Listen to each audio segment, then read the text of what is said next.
It's your boy Indian Guru in the house, back with another bang on video. Well, again, ladies and gentlemen, I'm back with more Arsenal news. Well, every news that is pertaining to Arsenal, I actually bring in forth in front of you. So make sure you guys subscribe and be a part of this community. When you subscribe, you get daily notifications of all the videos that we put. You get daily notifications because we put every Arsenal stuff that is there online. We put information about it every single day. So this platform is not only just a channel, but it's a community for all the Arsenal fans where they can join in, they can comment, they can tell whatever they feel like about Arsenal. If there's a particular situation in a particular game which they would like to analyze and put it forward, I will definitely be happy to read them, and I will definitely be happy to revert back to them as well. More than that, I believe very less platforms for Arsenal fans are present over the internet throughout the world. So I think this could be a very good medium for all the Arsenal fans to come together,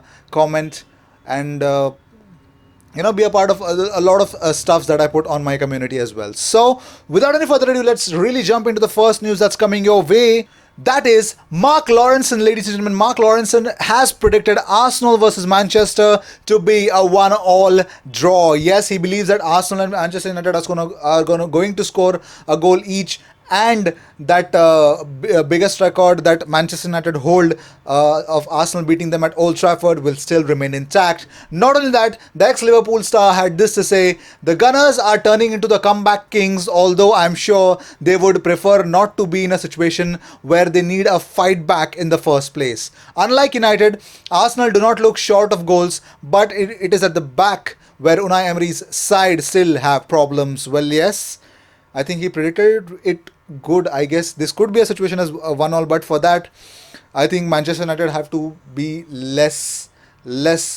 problematic at the back, because the game which I saw against West Ham, which they played last week, I think it was a disaster, and you could always see the opposition forwards making forward runs. And where was Maguire then? Where was Lindelof? You couldn't find them at all. So they have the biggest problems, and De Gea couldn't do much about those shots, could he? Well, moving on, the second news of the day, ladies and gentlemen. Here's a stat coming your way. Manchester United, before facing Arsenal on March 10th last season, yes, this is the last season game. This year, before facing Arsenal on March 10th, they had played 17 games, won 14, drawn 2, and lost 1. But after March 10th, ladies and gentlemen, Manchester United's record is they have played 19 games, won only 5, drawn 5, and lost 9 in the process, ladies and gentlemen. So it is definitely not has been the case. I won't say it's the Arsenal curse. There are many other problems in Manchester United. It's not that they have a team like Liverpool and they have a curse going around, but I think they have improved upon last season in terms of bringing in new players, but they have lost a lot of star power in their attack. Well, moving on, the next news coming your way. Manchester United, did you know that Manchester United snubbed the chance to sign Gabriel Martinelli? Yes, Gabriel Martinelli has this to say about it. He said that between 2015 and 2017, I went there 4 times and trained for about 15 days. I asked to take a picture with Patrice Evra, Marouane Fellaini, and others. Pogba knew I was Brazilian and asked if everything was okay with me and where I was playing. We took a picture together. So this is what happened. Gabriel Martinelli, between 2015 and 2017, goes to Old Trafford 4 times and does not get selected, and he comes to Arsenal. Whatever may be the case, Edu gets him here from Ituano, and he gets his first cup debut, Carabao Cup, 2 goals against Nottingham Forest, and right now he's wanted by many clubs. Well, moving on, I'll just leave it there. Moving on, Emmanuel Frimpong again. Well, like frogs leap out during rainy season, he has come up with something more. He said that, I think Emery needs top 4. We need to get the UEFA Champions League this year. If we get into the UEFA Champions League this year, I think Unai Emery has done well. We all know that. Let's move on. I don't want to keep on mumbling and rumbling about the same things that I've already told. Martin Keown is hypercritical of Unai Emery choosing Granit Xhaka as the new Arsenal captain. This is a massive call, and I think perhaps he has got it wrong. This is really going to divide the fans. There are times where Xhaka goes missing in the midfield. He's given penalties away.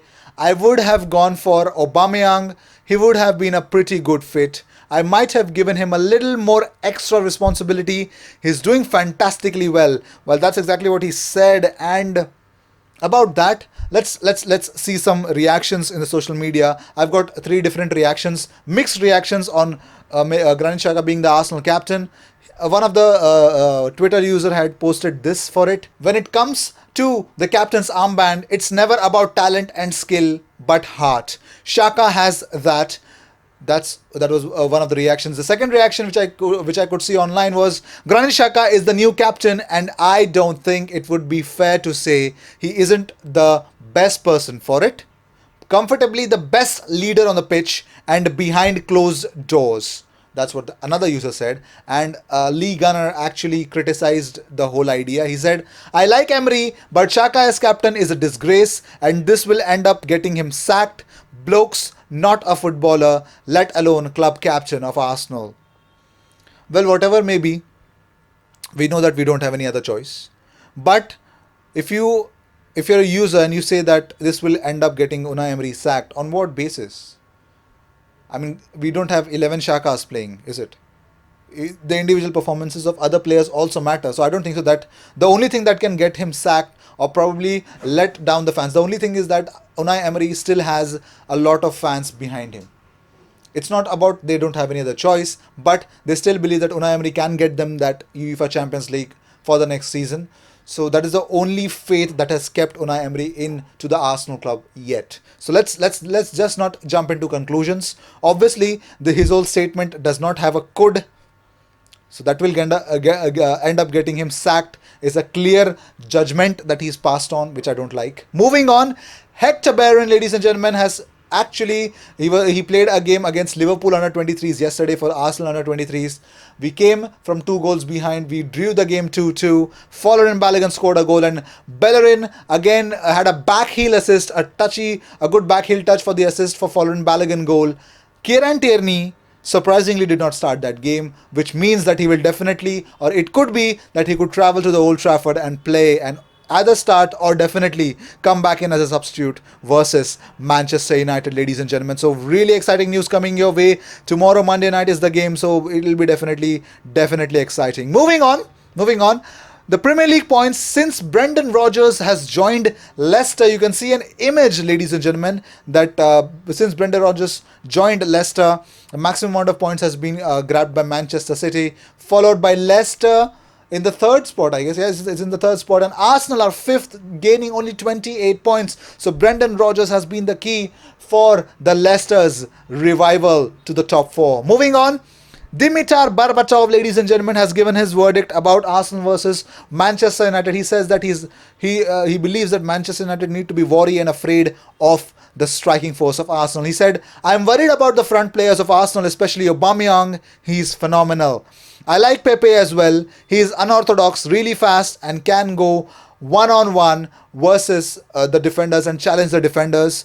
On this part of the pitch, Arsenal are so dangerous. They can kill you with their speed. So Manchester United need to be careful of that. Well, true, Dimitar, it's completely true. Our attack is one of the phenomenal ones, and we definitely will get the amount of goals this season as well. Well, moving on. Well, this was the news of the day. I hope you enjoyed it. I hope all the news came your way about Arsenal. You guys have been informed, and you guys definitely get the latest news, views, and reviews of Arsenal on this platform. So make sure you subscribe and be a part of it. If you still haven't, do subscribe, hit that bell icon, and you'll get 3 options. You can always select all the topmost options so you get all the notifications of this community. So stay tuned. I will definitely tune into for your option for the roast of the week. I think it will come late just because the game is late, and I definitely want to see the mistakes what Arsenal do. So I would reflect on them on my roast of the week coming Friday. So I'll see you in my next video. Yeah. Until then, cheers.